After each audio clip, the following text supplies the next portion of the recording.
धूत कहो अवधूत कहो, रजपूत कहो जुल्हा कहो को, काहू के बेटी से बेटा न ब्याहब, काहू को जाति बिगाड़ न सोऊ। तुलसी सरनाम गुलाम है राम को, जाको रुचै सो कहे कछुओ। मांगी के खैबो मजीदे में सोइबो, लेबे को एको न देबे को दो। नमस्कार दोस्तों, मैं विनाश दास रेशनल कबीर यूट्यूब चैनल में आप सबका हार्दिक स्वागत करता हूं।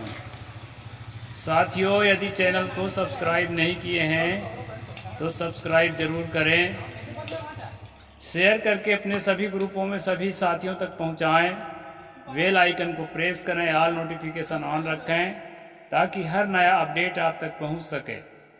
लाइक और कमेंट ज़रूर करें दोस्तों। जैसा कि आपको मालूम है, रेशनल कबीर यूट्यूब चैनल किसी भी जाति, धर्म, संप्रदाय या व्यक्ति विशेष को आहत पहुंचाने के उद्देश्य से क्रिएट नहीं किया गया है। इस चैनल का उद्देश्य है दोस्तों, जन जन में तार्किक बुद्धि को प्रसारित करना, वैज्ञानिक सोच को समाज में स्थापित करना और पाखंड, अंधविश्वास, जातिवाद से मुक्त करके और जो है स्वस्थ ज्ञान का और स्वस्थ मानसिकता का प्रसार करना। साथियों, मैंने अभी एक पद गा करके सुनाया है आपको। ये पद जो है कवितावली नाम की किताब है। कवितावली नाम की किताब में जैसे रामचरितमानस में कांड होते हैं, वैसे उसमें भी कांड होते हैं। उसमें उत्तर कांड का 106 नंबर का पद है। तो इस पद का मैं संक्षेप में अर्थ करता हूं दोस्तों, फिर आज का जो विषय है उस पर हम विचार करेंगे। इसमें जो है तुलसी दुबे जिनको कहा जाता है, उनका जन्म आत्मा राम दुबे नाम के पिता से हुआ था, ऐसा माना जाता है।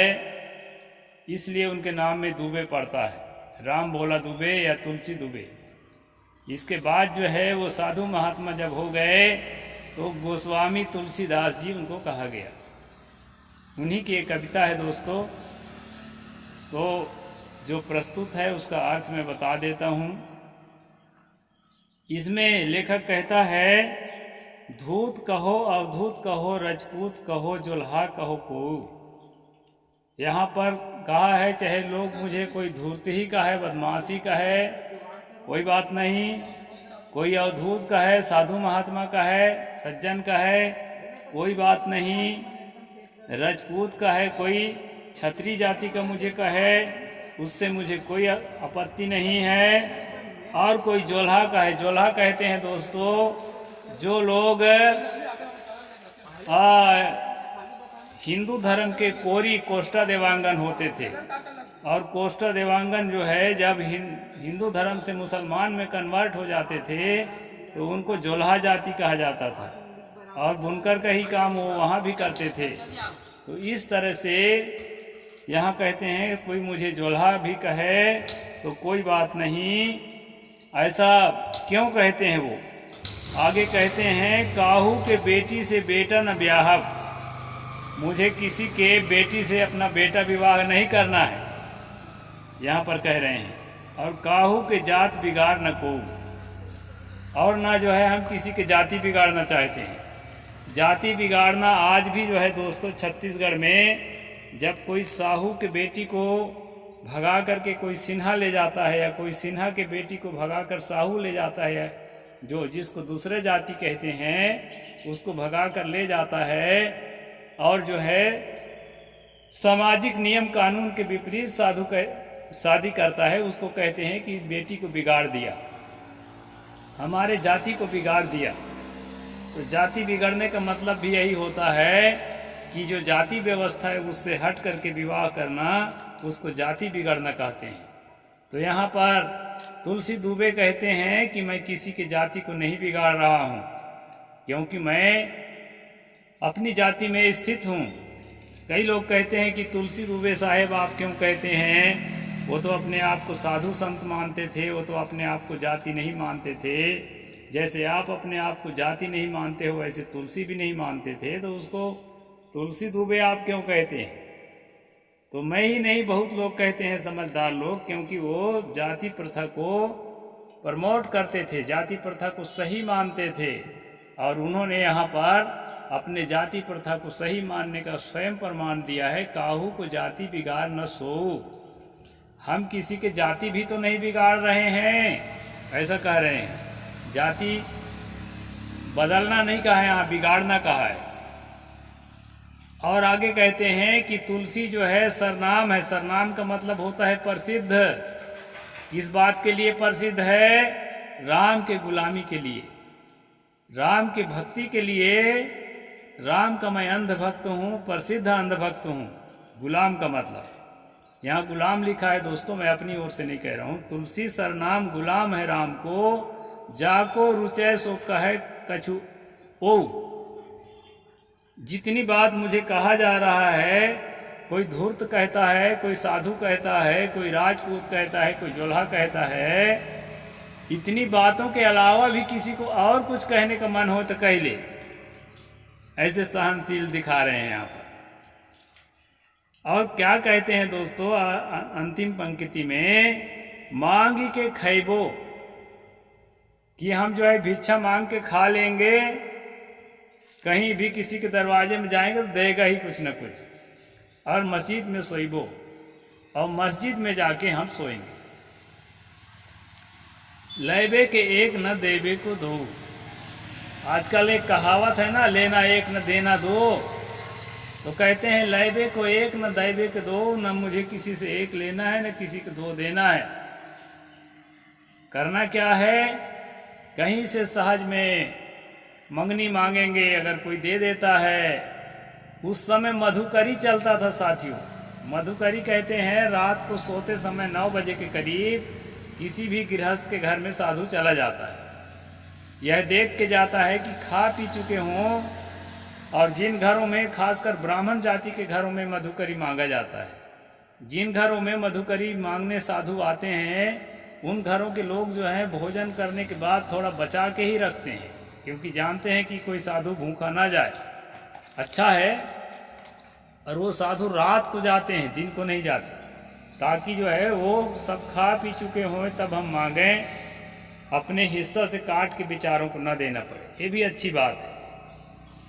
तो कहते हैं कि मैं मधुकरी मांग के खा लूँगा और क्या करूँगा, मस्जिद में जाके सोऊंगा। ऊपर के सारी बातें आपको समझ में आ गई होगी कि बहुत बढ़िया बढ़िया बातें हैं। एक साधक के लिए, एक त्यागी मनुष्य के लिए ऊपर जितनी बातें कही गई है, आपको सब बातें लगेगी बहुत बढ़िया है। मुझे भी लगता है कि ऐसा संतोष आदमी के अंदर होना चाहिए। लेकिन यहाँ आखिरी में जो कहा है कि मस्जिद में सोने वाली बात, ये बात जो है दोस्तों बहुत कुछ राज खोलती है कि मस्जिद में कौन सोता है। आज जो जय श्री राम के नारा लगाने वाले तुलसी के रामचरितमानस के परम भक्त जो अपने आप को समझते हैं, उनसे पूछा जाए क्या वो मस्जिद में जाकर के सोएंगे या उनको सुलाया जाएगा? अभी आपने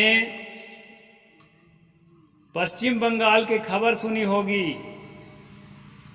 कि जो रामनवमी का शोभा यात्रा निकाला गया था, तो उस शोभा यात्रा में इस्लाम मानने वाले लोगों ने पथराव कर दिया। यानी अपने मोहल्ले से निकलने देना नहीं चाह रहे हैं, तो मस्जिद में आपको सुलाएंगे कैसे? ये बात सवाल है। और तुलसी को कैसे सुलाते थे मस्जिद में? कि वो मांग के खा लेता था और मस्जिद में जाके सो जाता था। क्या तुलसी मुसलमान थे? मुसलमानों के लिए ही अलाउ है। वहाँ तो मक्का में तो कहते हैं कि गैर मुस्लिम को तीर्थ यात्रा घूमने के लिए भी अलाउ नहीं है। तो फिर तुलसी कैसे सोते थे मस्जिद में? साथियों, ये राज की बात है। मुगलों के शासन काल में, अकबर के शासन काल में तुलसी डूबे हुए हैं। और अकबर के शासन काल में जो ब्राह्मण थे वो चमचागिरी करते थे मुगलों के, क्योंकि राजे रजवाड़े के नज़दीक रहने की इनकी आदत पहले से थी, आज भी है। सत्ता के बहुत नज़दीक रहने की आदत है। आज भी आप देख सकते हैं अधिकतम लोग मंत्री के लिए, विधायक के लिए, सांसद के लिए, नगर पंचायत के लिए, नगर पालिका के लिए चुनाव लड़ने का कोशिश करेंगे, लीडरशिप करने का, बड़ी बड़ी नौकरियों में जाने का भी कोशिश करेंगे और सफल भी होते हैं, क्योंकि पहले से जो लोग भरे हैं वो अपने अपने जाति को उसमें सेलेक्ट करते चले जाते हैं, सपोर्ट करते हैं और उसको आगे बढ़ाने में मदद करते हैं। तो इस तरह से जो है ब्राह्मणों में पहले से चला आया है। तो अगर मलाई खाना है तो जो भी सत्ता में होगा उसके चाटुकार करना पड़ेगा। जैसे अभी मेन स्ट्रीम मीडिया, जितने भी मेन स्ट्रीम मीडिया हैं वो सारे के सारे मीडिया जो है मोदी की चाटुकारिता में क्यों लगे हैं? इसलिए लगे हैं कि सत्ता के नज़दीक रहने से मलाई खाने को मिलता है। मलाई खाने का मतलब है मलाई दूध का जो है सबसे जो महंगा वस्तु है। तो भारत के जो सबसे महंगे संसाधन हैं उन सबसे महंगे संसाधनों को उपभोग करने के लिए सत्ता के निकट जाना पड़ता है। इसलिए हमेशा सत्ता के चाटुकारिता करते थे और उन्हीं चाटुकारिता करने वाले लोगों के बीच में से तुलसी जन्म लेकर के और राम कथा लिख रहे थे। तो चाटुकारिता करने के लिए ही वो मस्जिद में सोते थे और उन्हें कोई ऑब्जेक्शन नहीं किया गया। दरअसल वो मुसलमान तो थे नहीं, थे तो हिंदू ही, लेकिन चाटुकारिता मुसलमानों के करते थे, इसलिए उन्हें कोई बाधा नहीं पहुंचाया गया। और इसीलिए कहते हैं कि बाबर ने मंदिर को तोड़ करके मस्जिद बना दिया, लेकिन तुलसी उसी जमाने का आदमी होते हुए अपने किसी किताब में इस बात का जिक्र नहीं किया है। न रामचरितमानस में, न कवितावली में, न विनय पत्रिका में, न किसी और किताब में इस बात का जिक्र नहीं किया, क्योंकि वो कहते हैं ना, महाभारत में भीष्म पितामह कहते थे, भाई मैं दुर्योधन का नमक खाया हूं, अगर गलत भी है दुर्योधन तो भी मैं लड़ूंगा उसी की तरफ से। द्रोणाचार्य कहते थे, कृपाचार्य कहते थे कि हम दुर्योधन के नमक खाए हैं, वो गलत भी है तो भी हम उसी की तरफ से लड़ेंगे। दोस्तों, जो नमक खाता है, जो चाटुकारिता करता है, वो जो है उसके खिलाफ कुछ भी नहीं लिख सकता, कुछ भी नहीं बोल सकता, कुछ भी नहीं सोच सकता। अब उसकी लिखी किताब को लेकर के आज ये देखा जाता है कि उसकी लिखी किताब में बता दिया गया कि राम ईश्वर है। उसके अलावा जो है अकबर के शासनकाल के लगभग के और पहले जो है एक लेखक और हुआ है, संस्कृत में लिखा है अध्यात्म रामायण, वो भी लगभग उसी काल का है, थोड़ा पहले का है। उस अध्यात्म रामायण में भी कहा गया है कि राम ईश्वर है, परमात्मा है, निराकार ब्रह्म का अवतार है, साकार, ये बात उसमें भी कहा गया है दोस्तों। तो उसी समय से राम को ईश्वर मानने की शुरुआत की गई थी और प्रचार किया गया, और प्रचार करते करते आज छा गए हैं सब। तो जो उस ईश्वर के जन्मदाता हैं वो मस्जिद में सोते थे और उस ईश्वर के भगत हैं, आज मस्जिदों को तोड़ना अपना धर्म समझते हैं।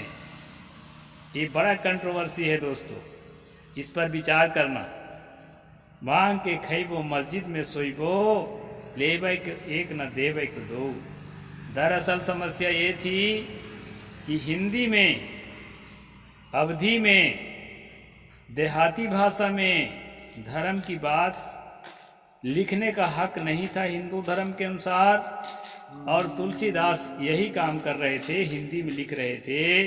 इसलिए हिंदू जो कट्टरवादी आज जो है इस्लाम के प्रति हैं, उसी प्रकार कट्टरवादी उस समय देहाती भाषाओं के प्रति थे और उन्हें मारते थे, खदेड़ते थे, और जो है अच्छा आदमी नहीं मानते थे। इससे मजबूर होकर के उन्हें मस्जिद का सहारा लेकर रहना पड़ता था।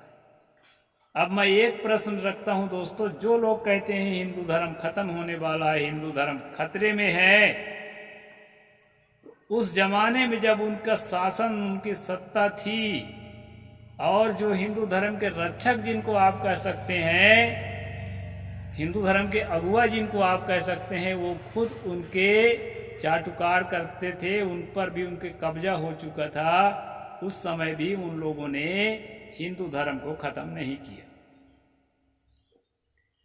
आज नीचे से ऊपर तक सारी अच्छी चीजों में, सारे कीमती चीजों में, सारे वजनदार चीजों में हिंदुओं का कब्जा है। राष्ट्रपति से लेकर के और कलेक्टर, कमिश्नर, हर तरह के जगह में, जुडिशियरी में, जज से लेकर के वकील तक भरे हुए हैं हिंदू कहलाने वाले लोग। तो आज हिंदू धर्म कैसे खतरे में आ गया, ये एक प्रश्न है।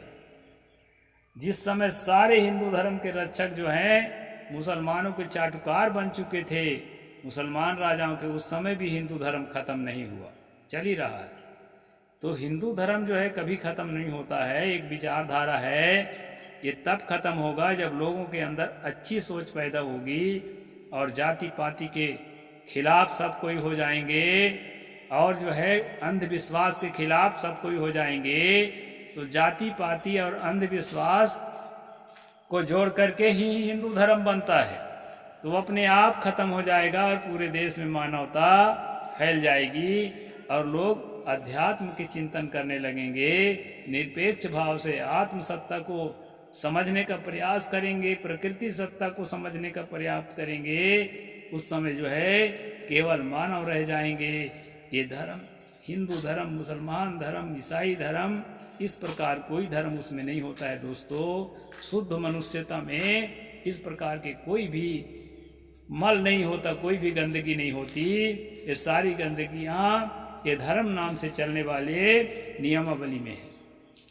इसको त्याग करके और सच्चे मानव हम सब लोग बने, इसी उद्देश्य से मैं इस चैनल को चलाता हूं कि भारत में केवल भारतीय बनकर रहें, मानव बनकर रहें। हिंदू, मुसलमान, ईसाई जो है ये मूर्खतापूर्ण बातें हैं, लड़ाकू गिरोहों का नाम है, इससे लड़ाई पैदा होती है। इसलिए लड़ाई से बचने के लिए हम सब लोग शुद्ध भारतीय बने, शुद्ध मानव बने।